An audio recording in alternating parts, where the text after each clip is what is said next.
Next question. Based on the given shaded region, is the feasible region in the graph, at which point is the objective function z is equal to 3x plus 9y maximum. ठीक है, ये आपको graph दे रखा है और आपको बताना है कि z is equal to 3x plus 9y के लिए मैक्सिमम कब होगा। ठीक है ना, तो आपके कॉर्नर पॉइंट यहाँ दे रखे हैं ए बी सी डी। ठीक है, सो कॉर्नर पॉइंट पर इस z को आपको मैक्सिमाइज करना है। ठीक है, सो z की मैक्सिमम वैल्यू क्या होगी इन कॉर्नर पॉइंट्स पर, वो आप चेक कर लोगे। जैसे ए बी सी और डी के लिए आप फाइंड आउट कर लो।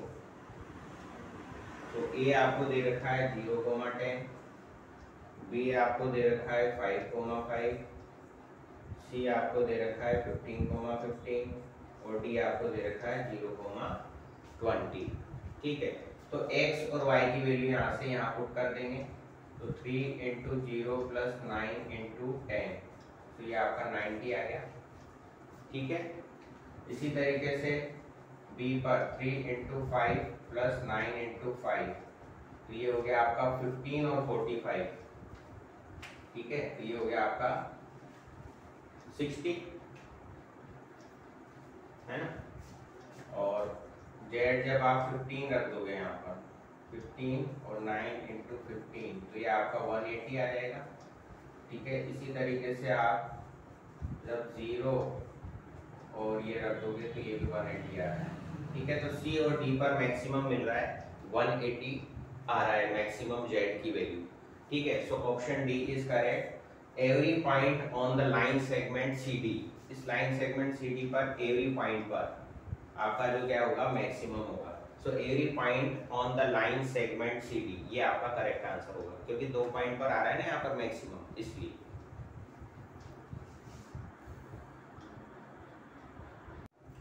The least value of the function f(x) is equal to 2 cos x plus x is in the closed interval 0 to pi by 2.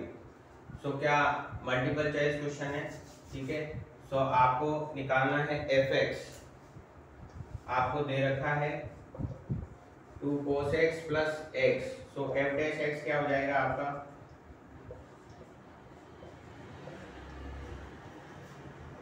-2 sin x plus 1। ठीक है, differentiate कर दिया इसको। अब f डैश x को आप 0 के इक्वल करेंगे तो क्या आ जाएगा -2 sin x -1। ठीक है, so sin x is equal to 1/2, so x is equal to क्या आ गया आपके पास π/2 आ गया, π/6 आ गया, π/6।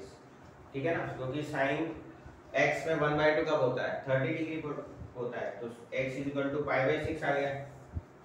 ठीक है, अब आपको यहाँ इंटरवल कौन सा दे रखा है 0 से π/2, तो f 0 पे वैल्यू निकालेंगे, x इज इक्वल टू π/6 पर वैल्यू निकालेंगे और x इज इक्वल टू π/2 पर इस फंक्शन f(x) की वैल्यू हम फाइंड आउट करेंगे। सो 0 पे हम करेंगे तो cos 0 तो क्या होता है 1 होता है ना, तो यहाँ से क्या आ जाएगा 2 आ जाएगा। सिमिलरली यहाँ पर cos π/6 आप रखोगे प्लस π/6, तो ये क्या आ जाएगा √3/2 होता है ये वैल्यू, तो √3 प्लस π/6 ये आ जाएगा। ठीक है, और π/2 पर वैल्यू आपकी क्या आ जाएगी π/2 आ जाएगी, क्योंकि cos π/2 0 होता है। ठीक है, तो यहाँ पर x की जगह क्या आ जाएगा π/2 आ जाएगा। तो ये तीनों वैल्यू आपकी फाइंड आउट होगी। ठीक है, अब यहाँ पर क्या बोला है एटलीस्ट वैल्यू पूछी है इसने, तो एटलीस्ट वैल्यू आपकी क्या हो गई π/2 हो गई। ठीक है, कम से कम वैल्यू क्या होगी आपकी π/2 होगी, तो तीनों में सबसे कम यही वाली है, यानी कि सी ऑप्शन जो है वो करेक्ट है। Section B, question number 21। The function f such that r to r defined as f(x) is equal to x cube is 1 1 but not onto, not 1 1 but onto, neither 1 1 nor onto and 1 1 and onto, ये आपको check करना है। तो आपको क्या दे रखा है f(x) जो है x क्यूब के इक्वल दे रखा है। ठीक है, सो आप क्या करोगे, put x is equal to Y. Step 1 आपकी क्या होती है, 1 1 चेक करने के लिए put x is equal to Y, यानी कि x की जगह आप y रख दोगे तो यहाँ क्या आ जाएगा, y क्यूब आ जाएगा। ठीक है, सेकंड स्टेप में आप क्या करते हो, fx को fy के बराबर करते हो। तो यहाँ से आपको क्या पता लगा, x क्यूब y क्यूब के बराबर है, यानी कि x y के बराबर है, यानी कि गिवन फंक्शन आपका क्या है, 1 1 है। ठीक है, उसके बाद आपको यहाँ क्या दे रखा है, fx x क्यूब दे रखा है, ऑन टू में यहाँ चेक कर रहा हूँ। ठीक है, यहाँ तो हमने क्या चेक करा था, 1 1 चेक करा था, 1 1 फंक्शन की चीज चेक करी थी कि 1 1 है या नहीं है। तो यहाँ हमको पता लग गया कि ये गिवन फंक्शन आपका क्या है, 1 1 फंक्शन है। अब ऑन टू के लिए हम क्या करते हैं, put fx is equal to y। ठीक है, यही करते हैं। So y is equal to x cube हो गया। अब x की वैल्यू निकालते हैं तो क्या हो गया, x is equal to y to the power 1/3। अब x की ये वैल्यू यहां पर पुट करेंगे हम तो क्या आएगा, f y to the power 1/3 is equal to y।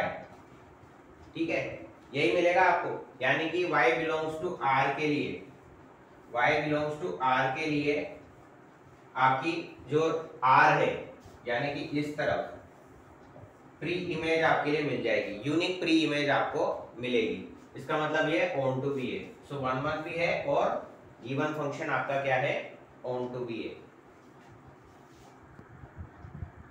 Next question, if x is equal to a sec theta and y is equal to b tan theta, then d2y by dx square at theta is equal to π/6। So सबसे पहले आप क्या निकालेंगे, यहाँ पे dx by d theta निकालेंगे। ठीक है, पैरामेट्रिक फॉर्म में दे रखा है। सो a कांस्टेंट है, sec थीटा का क्या होता है, sec थीटा tan थीटा, ये डिफरेंशिएशन होता है। ठीक है, इसी तरीके से dy by d थीटा आप फाइंड आउट कर लो।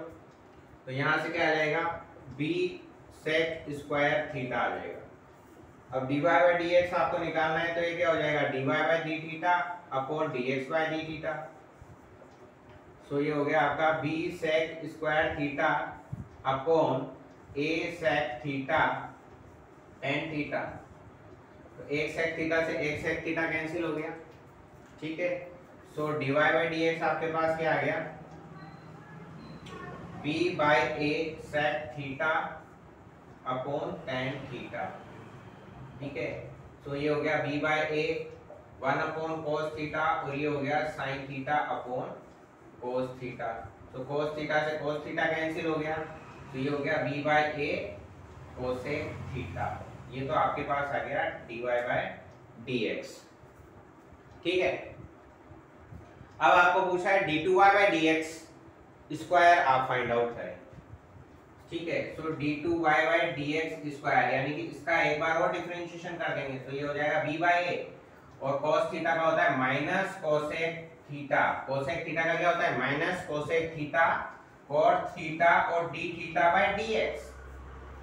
ठीक है भाई, cosec थीटा का डिफरेंशिएशन क्या होता है, minus cosec theta cot theta होता है, और थीटा का वापस से करेंगे तो d थीटा by dx आ जाएगा। अब dx by d थीटा यहाँ आपको दिया हुआ है, ठीक है ना, सो हम इसको यूज में ले लेंगे यहाँ पर।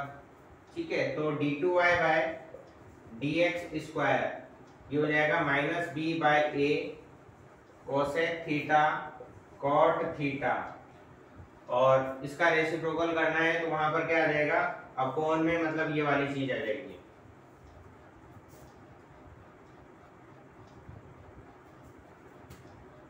a sec theta tan theta ही आ जाएगा।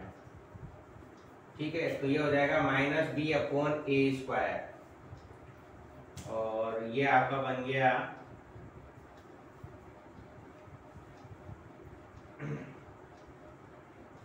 cosec थीटा, ये हो जाएगा आपका cos theta upon sin theta, और ये हो जाएगा ऊपर जाके cos स्क्वायर थीटा ये हो जाएगा क्योंकि ऊपर जाके cos थीटा हो जाएगा, और ये हो जाएगा sin theta upon cos theta, तो cos क्यूब थीटा हो जाएगा। ठीक है, अब इसको सिंपलीफाई कर लेंगे हम, थोड़ा सा देखें क्या आता है फिर। तो ये आ गया माइनस b by a, और इसको भी अगर नीचे ले लें तो ये बन जाएगा साइन क्यूब थीटा, ऊपर आ गया कोस क्यूब थीटा, तो ये हो गया minus B by A cot cube theta, ठीक है ना, d2y बाई dx स्क्वायर। अब इसकी थीटा की वैल्यू उन्होंने क्या दे रखी है, पाई बाई 6 दे रखी है, तो यहाँ आप पाई बाई 6 रख दो, ए स्क्वायर ही चल रहा था ना ये, ए स्क्वायर, ठीक है। So cot cube pi by 6 आप यहाँ कर दोगे, ठीक है।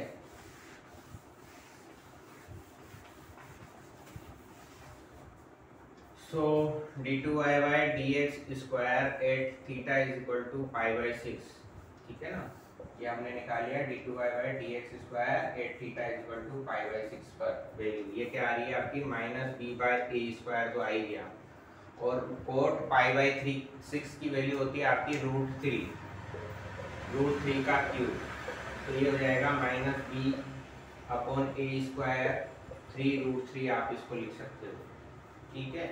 तो इसको आप लिख दो minus 3√3 B upon A square, ये आपका आंसर हो जाएगा, option A is correct. Question number 23, in the given graph the feasible region for the LBB is shaded, ठीक है।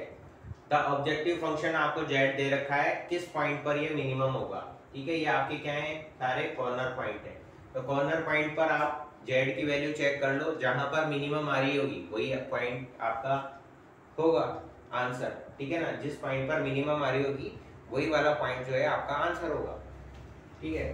तो यहाँ पर सबसे पहले आप रख करके देख लो, यहाँ लाइन से रख के देख लो आप सारे पॉइंट, 0,8 रखोगे आप, तो x की जगह 0 और y की जगह आपने 8 रखा, तो ये क्या हो गया 0 और ये हो गया माइनस का 24, ठीक। नेक्स्ट z की वैल्यू आप यहाँ रखोगे 4 और 10, तो यहाँ पर आप 4 रख दो और यहाँ पर आप 10 रख दो, तो ये हो गया 8 माइनस 30 यानी कि माइनस का 22, ठीक है।